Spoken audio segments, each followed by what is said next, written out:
The sky above the alien moon shimmered in soft violet light as Lieutenant Mason stepped down the ramp of the exploration ship Dauntless. The ground beneath him glowed faintly, covered with thin, grass-like strands that moved with the wind, though there was no wind to feel. He had seen many worlds before, but Caravanine was unlike any of them. The air itself seemed to hum gently, like the planet was alive and whispering. His mission was simple: establish first contact with the Caravanes, a race known for their peaceful communication through light patterns instead of spoken words. The problem was that human eyes weren't trained to read living light. Mason had been warned this would be a challenge, but he didn't realize how much until he saw her.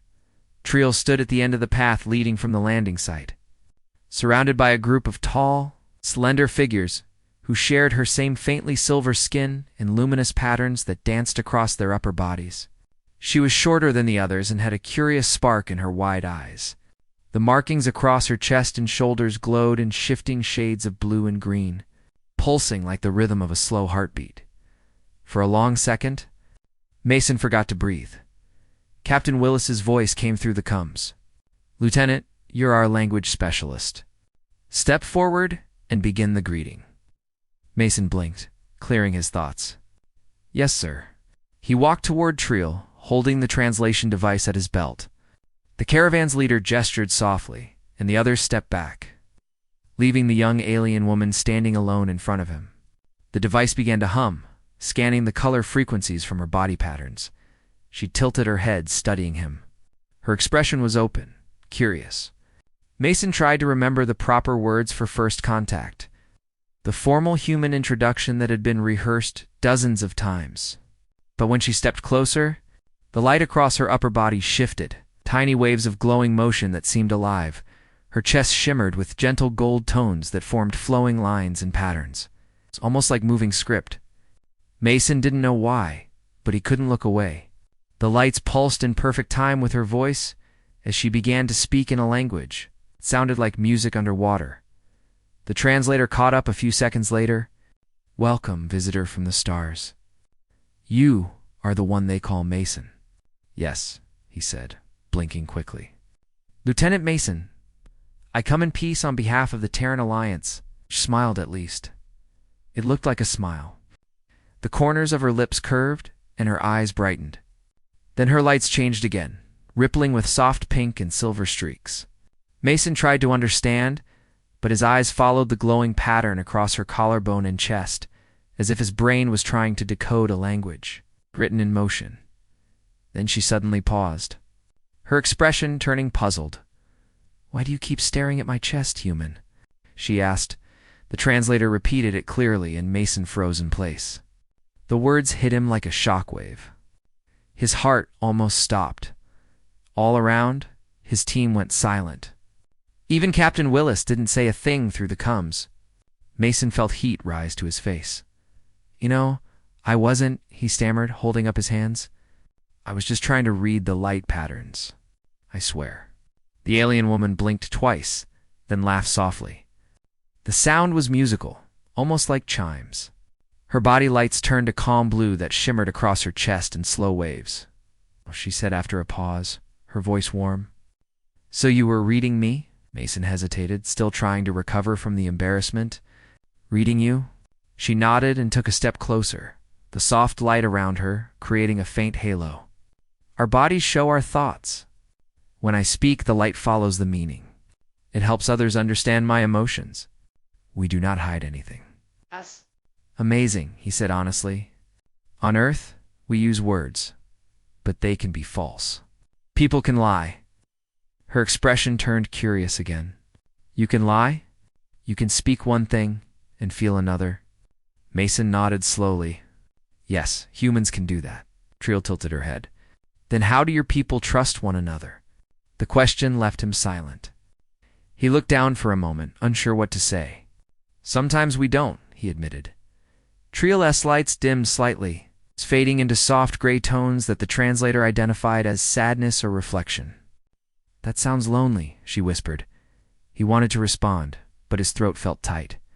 For the first time in his career, words failed him. The rest of the team was still watching, unsure whether to interrupt or not. Captain Willis finally spoke through the earpiece.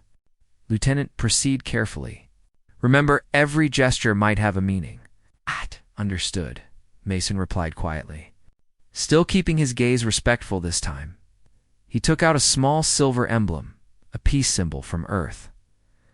"On our world," said gently, "we give this when we wish to show friendship." Triel studied the object. The lights along her hands changed a warm amber as she extended them to accept it. When her skin touched his, Mason felt a strange hum through his glove, like energy flowing gently between them. "Friendship," she repeated, tasting the word. "Your word has a shape. Our feeling has a color." "What color is it?" he asked. Her lights shimmered again, soft gold mixed with pink. "It looks like this," she said, smiling. Something about that moment felt like history in motion. The first time a human and a caravan shared the meaning of friendship. But then, as he turned to speak to his captain, she added quietly, "You may look at my chest again if you wish to learn. But now you must see what each color means."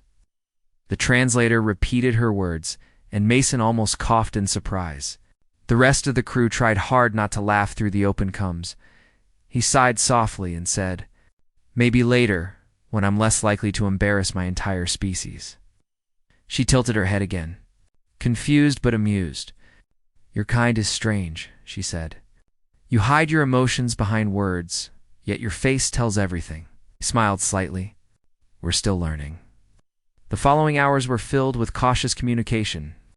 Mason and Triel worked side by side under the glowing trees of Caravanine, recording signals and translating patterns. She explained how her people used the lights not just for emotion, but also for music, art, and even memory. Each person's light had a unique rhythm, like a fingerprint. At one point, Mason asked, "What do my eyes look like to you?"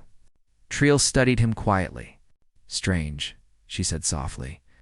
"Dark pools that do not shine. But when you laugh, they reflect light." "I like that." Her lights pulsed in warm silver, which he was beginning to recognize as kindness. He couldn't help but smile.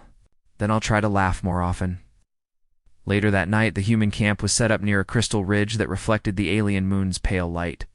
Mason sat outside his tent, going through notes on his datapad. He could still hear the gentle hum of the alien forest. Then a faint glow appeared in the distance, Triel walking toward him. Her lights dimmed to soft blue.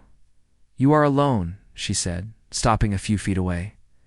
"Just thinking," Mason replied, "trying to understand your language better." She sat down on a nearby stone, her movements graceful. "You stare at the surface," she said. "Our lights are only reflections of what is inside. To understand, you must see what the color means in the heart." He nodded slowly. "Teach me, then." She smiled again, her lights changing to a playful gold. "Very well. When you first arrived, my lights were green. That means curiosity. When you spoke of lies, they turned gray. That means sadness. When you offered me your emblem, they became gold and pink. That means trust and warmth." Mason looked up at the stars. "You live in truth," he said softly. "That must make life easier." "Sometimes," she said. "But when we cannot hide pain, it also means we suffer together." Her voice carried a quiet strength that made him forget the chill in the air. For a moment, they simply sat there, a human and an alien, staring at the same stars. Not as strangers, but as two beings trying to understand one another. After a long silence, she asked, "Do your people have light inside them too?" He looked at her, unsure how to answer. "Not like yours. But maybe it's there, just harder to see." Triel nodded thoughtfully. "Perhaps that is why I felt something when I touched your hand. Your heart spoke even when your skin did not glow." Her light shimmered faintly, casting ripples of color across the ground. Mason couldn't explain the feeling inside him, something between awe and gratitude.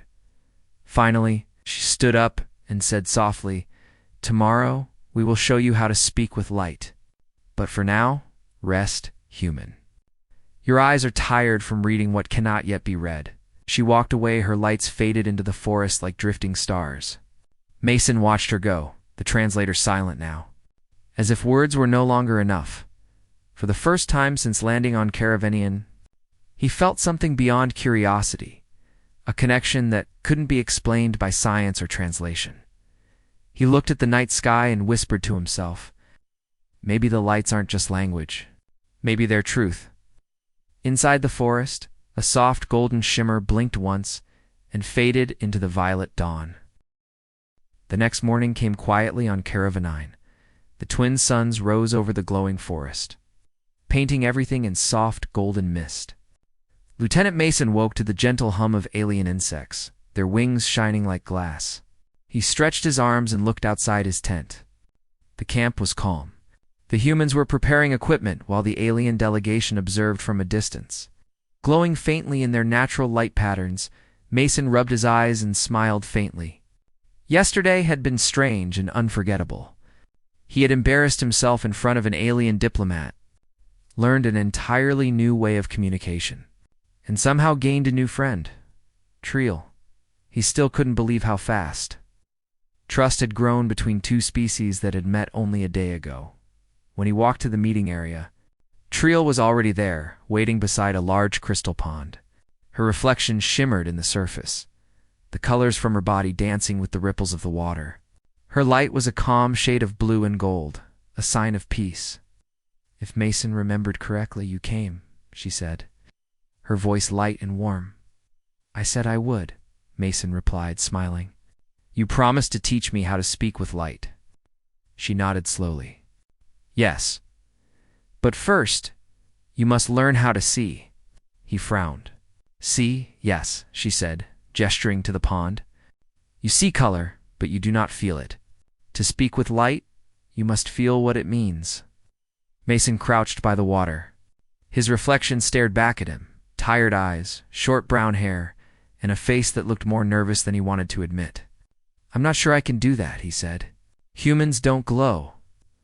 Trill smiled softly, her light brightening around her shoulders. "Not all light is seen.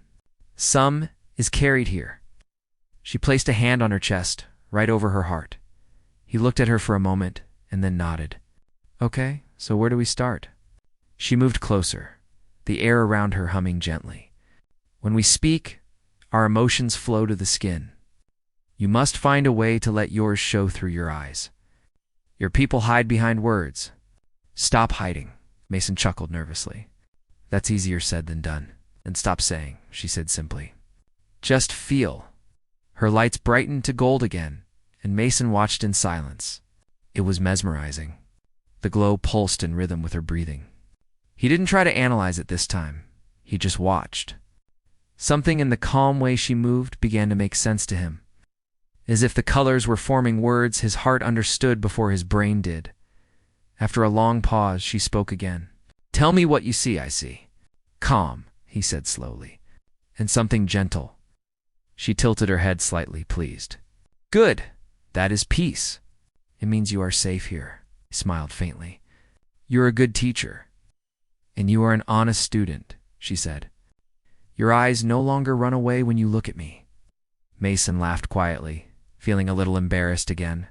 "Yeah, I'm learning when it's appropriate to look." She laughed softly, the sound like a silver bell. "Among my people, to look into another's light is a form of respect. You humans turn away when you feel too much. That is strange to us." He thought about that for a moment. She was right. Humans hid emotions behind politeness, humor, or silence. But here, every feeling was visible, glowing right on the skin. Their training continued throughout the morning. She showed him how each color reflected not only emotion, but intent. Blue for calm, gold for warmth, silver for admiration, green for curiosity, red for alarm. The hardest to understand was violet, the color of uncertainty. When Mason asked her why it was so rare, she said softly, "Because it means we don't know what we feel. It is the color of change." By midday, both of them sat under the shadow of a tall crystal tree. The light that filtered through the leaves covered them in patterns of color. Mason looked at her and said quietly, "I think I understand now.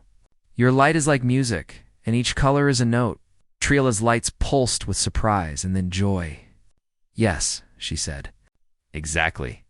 You see now, not only with your eyes, but with your heart.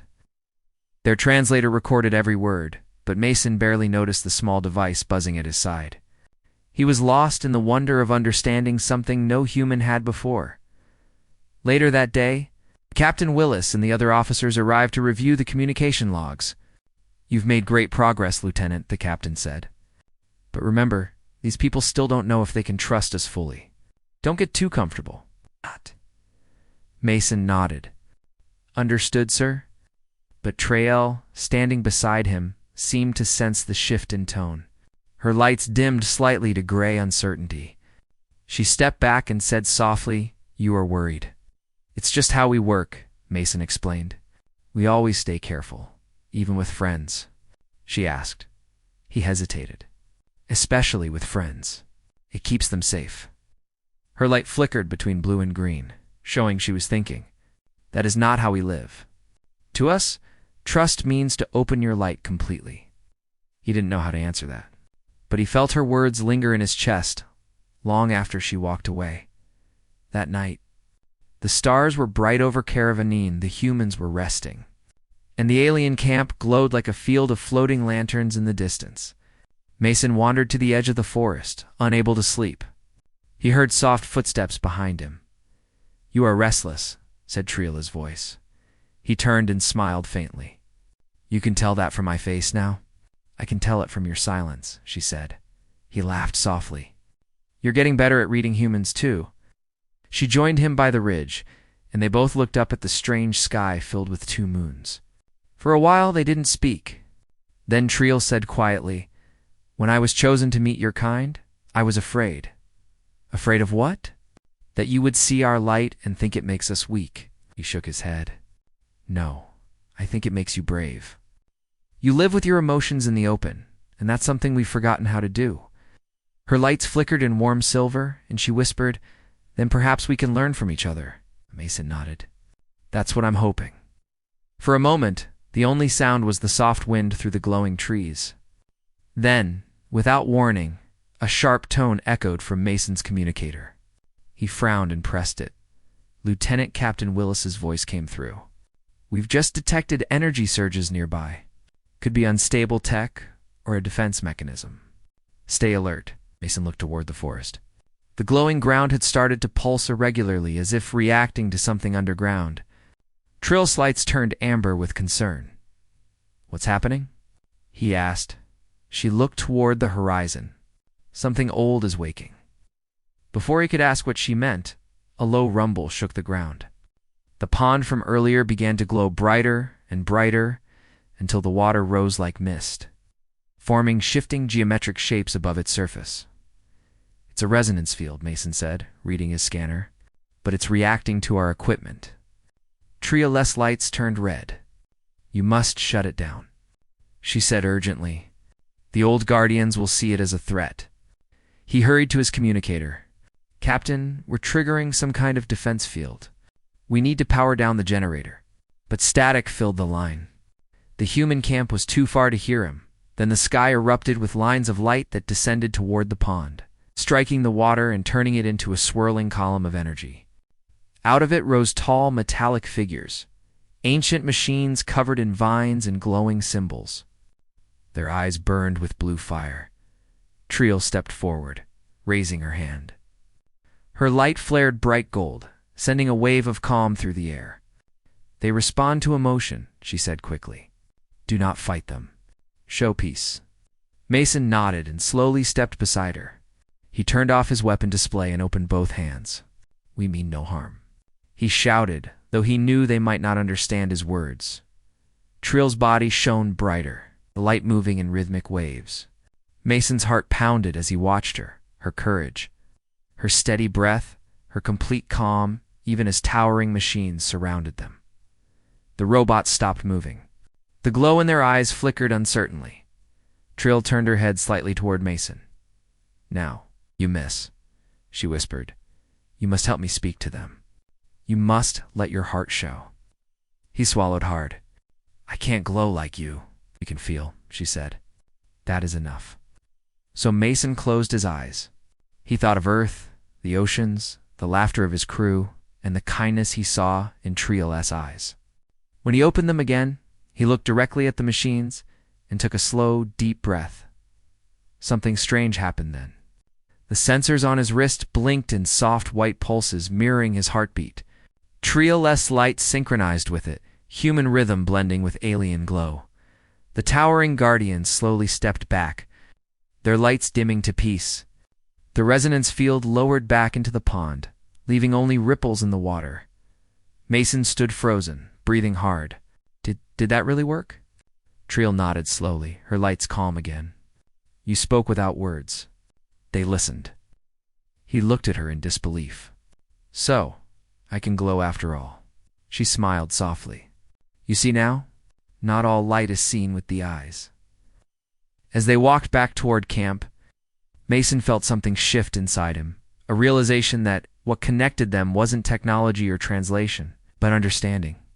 For the first time, he truly felt what she meant by light inside the heart. When they reached the edge of camp, she paused and looked at him. You changed color, she said. What do you mean? Your presence feels warm now, like gold. He smiled faintly. Maybe it's just because I was standing next to you. She laughed, the soft sound echoing in the night air. Perhaps, or maybe you are learning faster than you think.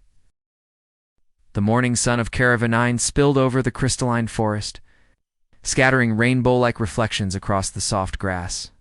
Lieutenant Mason stepped out of his tent and inhaled the sweet alien air. Everything was so different here, the way the grass shimmered under his boots, the subtle hum that vibrated through the soil, and the strange bioluminescent flowers that opened their petals with every breath of wind. It was like the entire world was alive, aware, and watching them. He adjusted his gear and glanced toward the alien camp. The caravans were already awake, moving in perfect coordination, their lights pulsing softly with life.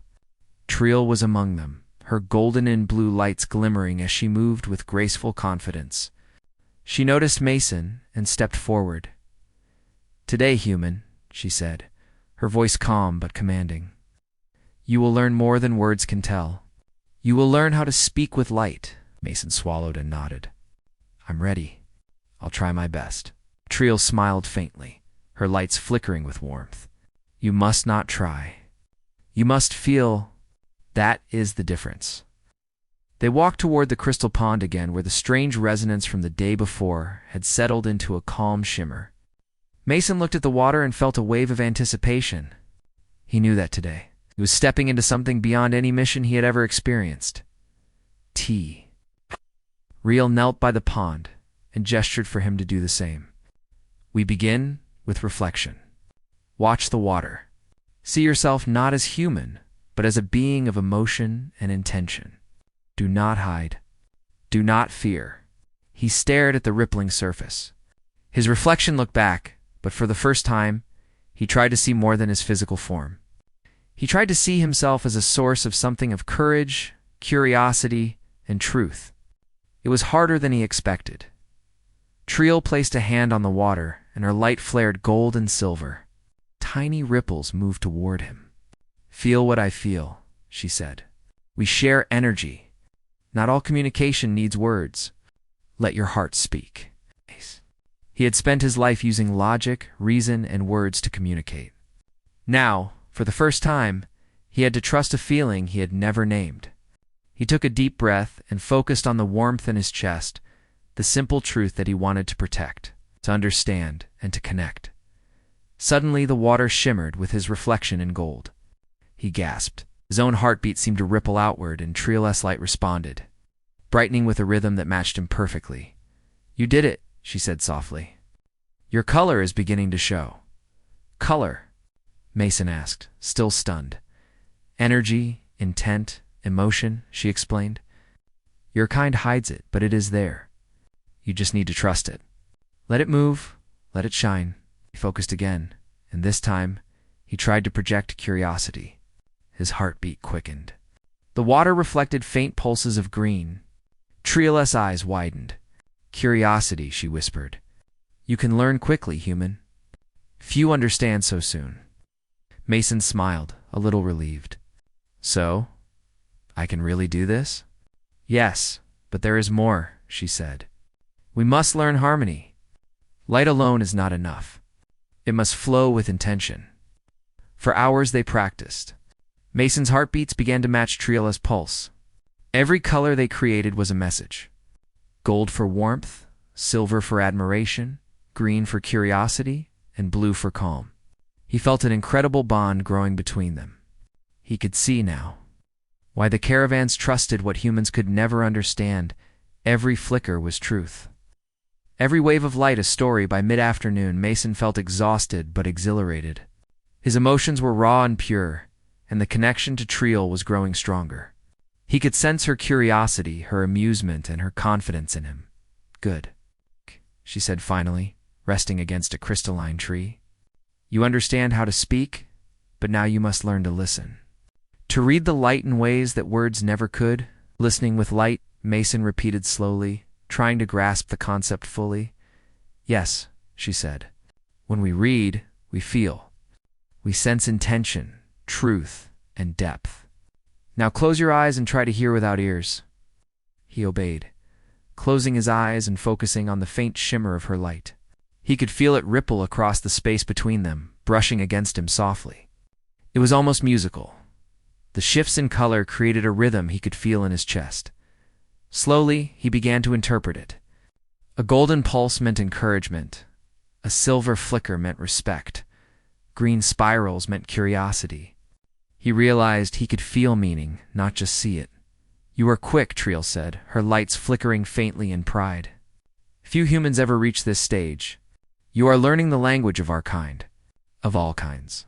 Mason opened his eyes. It's incredible, he whispered. I feel like I'm understanding something bigger than me. Yes, she said softly. We all are. But learning is only the first step. You must now apply it. She rose and gestured toward the forest. Today, you will speak with others, not only me. You must show your light in action. They walked together toward a group of caravans who had been watching silently. Their light patterns flickered with anticipation. Triol stepped forward and spoke in her musical language, her lights shifting gold and green in perfect harmony. Mason followed her lead. He concentrated, focusing on calm and curiosity, letting the truth of his heart shine through. The translator recorded nothing. He had to rely on the color and energy of his intent. At first, the caravans looked puzzled. A human trying to communicate in light was unusual, almost unheard of. But as Mason's energy radiated outward, soft gold and green pulses spreading in rhythm, the alien group responded. Their lights brightened, silver and gold hues blending with green spirals. Acknowledging understanding, Triol turned to him and smiled. You see? It works. You can communicate without words. Your light speaks. Mason blinked, amazed. It's incredible. I didn't know I had this. You do, she said simply. Every being has energy. Every being has truth.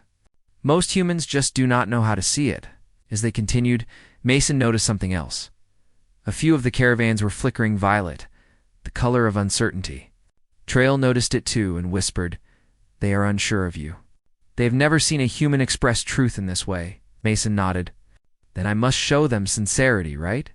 Yes, show them yourself. He focused again, imagining the truth of his mission, the hope of Earth, and the desire to build trust.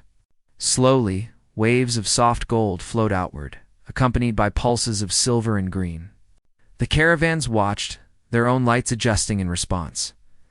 A feeling of harmony settled over the group. For a moment, Mason felt weightless. He realized this was more than first contact. It was connection on a level that words could never reach. Hours passed, and the sun began to set. Mason's body was tired, but his mind was alive. Triol guided him back toward the crystal pond.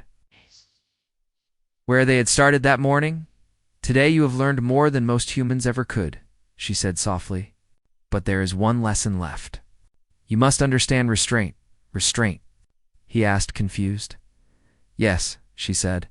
Your light can influence others, but it must never be used for control. Only understanding. Mason nodded slowly.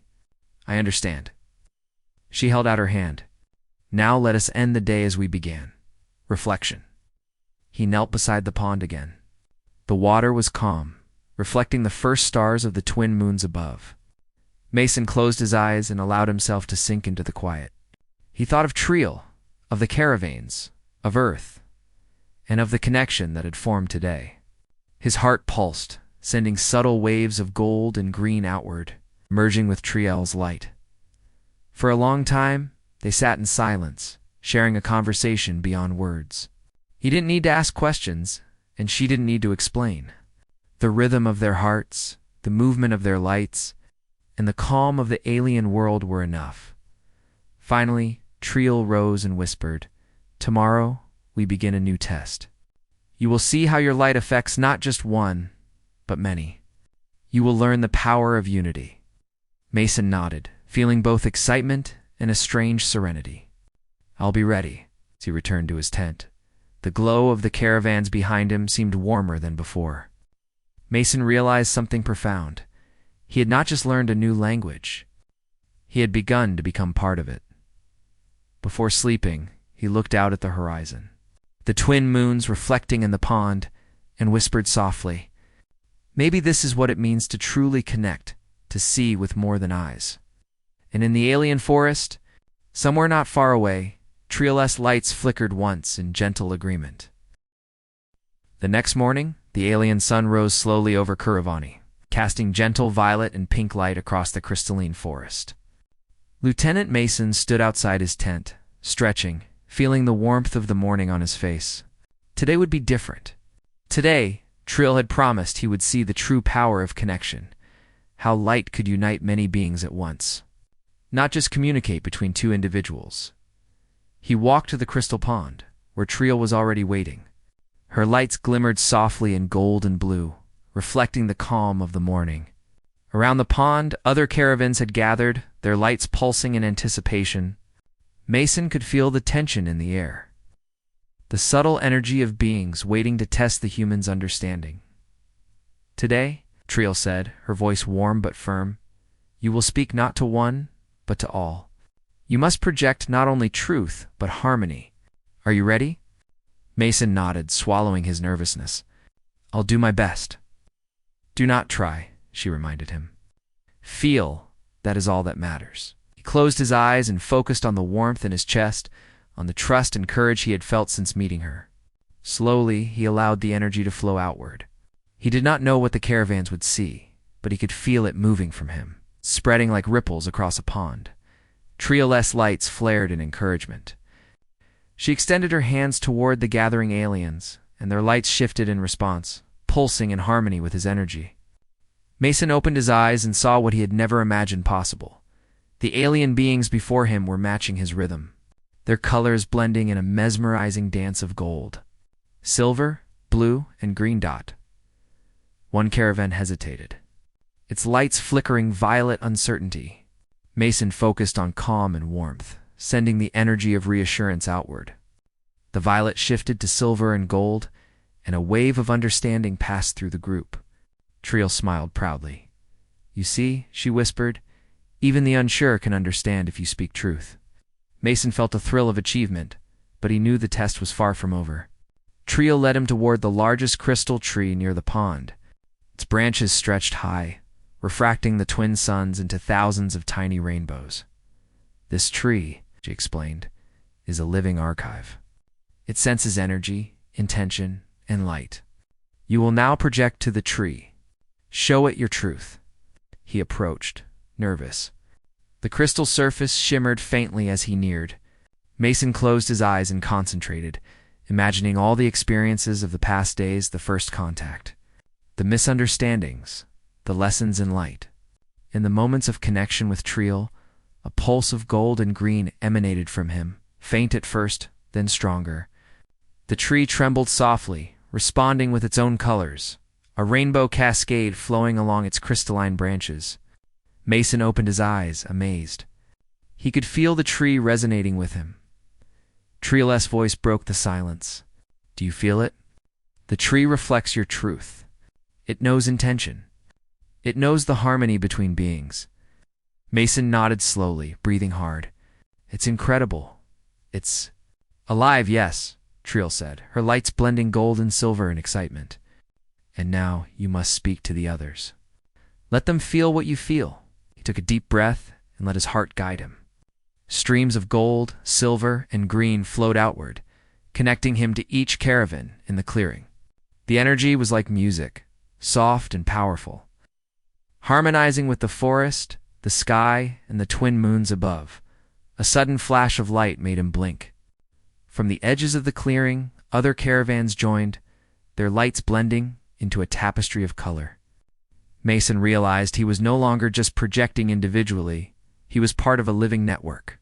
The energy of his heart merged with theirs, creating a pulse that could be felt in every being nearby. Triel's smile widened. You are learning faster than I imagined. Humans are capable of more than we believed.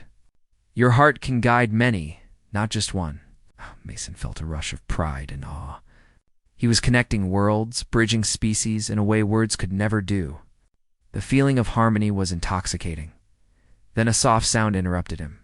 The resonant sensors from his gear began to beep.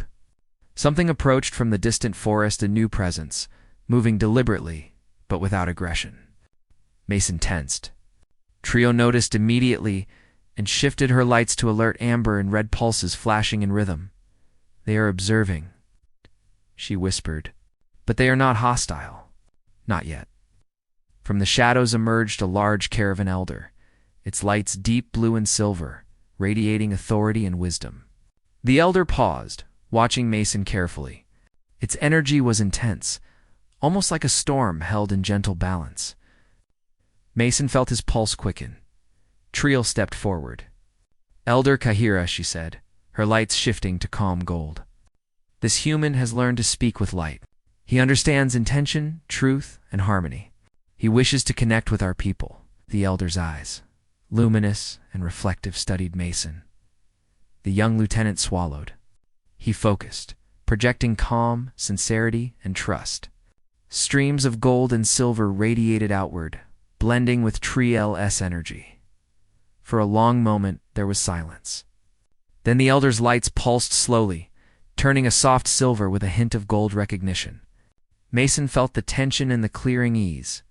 The elder stepped closer, nodding subtly. Triel whispered, "You see? Even those who doubt can feel truth. Your heart has bridged the gap." Mason exhaled slowly, relief and pride washing over him. He realized the enormity of what they had achieved. Humanity had just taken its first step into understanding a species that communicated in a way humans had never imagined. The rest of the day passed in a blend of practice, laughter, and shared discovery. Mason learned how subtle changes in pulse, color, and rhythm could convey different messages. Triel guided him patiently, correcting small mistakes and encouraging him to trust his instincts. By evening, the twin moons reflected over the pond again. Mason sat beside Triel, exhausted but exhilarated. "I never thought I could do this," he admitted. "I never thought humans could communicate like this." Triel's lights shimmered in gentle silver and gold. Few humans could, but you. You have a heart that listens. You are willing to feel, not just see. That is why you have learned so quickly. He smiled, feeling a warmth that had nothing to do with the twin suns above. "Then, I owe my progress to you." "Perhaps," she said softly, "or perhaps it was inside you all along. I only helped you see it." They sat in silence for a while, listening to the gentle hum of the forest and watching the reflections of the moons dance across the crystal pond. Mason felt a deep connection, not only to Triel, but to the entire alien species. He realized that language was not only about words, it was about trust, its understanding, and the willingness to be seen for who you truly were. Suddenly, Triel's lights flickered brighter. She looked at him seriously. "Tomorrow, your mission will change. The Council wishes to see how humans act under trust, not instruction. You must lead human. Your light must guide." Mason's heart raced. "Lead, yes," she said. "Tomorrow, you will not follow. You will show your people what it means to connect with intention and heart. Will you be ready?" He swallowed and nodded. "I'll do my best." Triel smiled. a soft glow surrounding her. That is all we ask. The rest will follow. As the twin moons climbed higher in the night sky, Mason reflected on everything that had happened. In just a few days, he had crossed barriers of language, culture, and emotion. He had embarrassed himself, learned humility, discovered patience, and found understanding. But most importantly, he had begun to see that humanity could reach beyond words, that trust, courage, and sincerity could be universal. He turned to Triel one last time before heading to his tent. "Thank you for everything." Her lights shimmered silver with warmth. "And thank you, human. You have shown me that your kind can shine if they allow it." As Mason lay down that night, he felt a sense of anticipation. Tomorrow would bring new challenges, but he knew he was ready. The connection he shared with Triel and the caravans had opened something inside him, a truth, a light that could guide not just him, but perhaps all of humanity, toward understanding a universe larger than they had ever imagined. Outside, the forest pulsed softly, alive with color and energy. Mason smiled, closing his eyes, ready for whatever came next. The alien world of Caravanine had changed him forever, and he would never see the stars the same way again.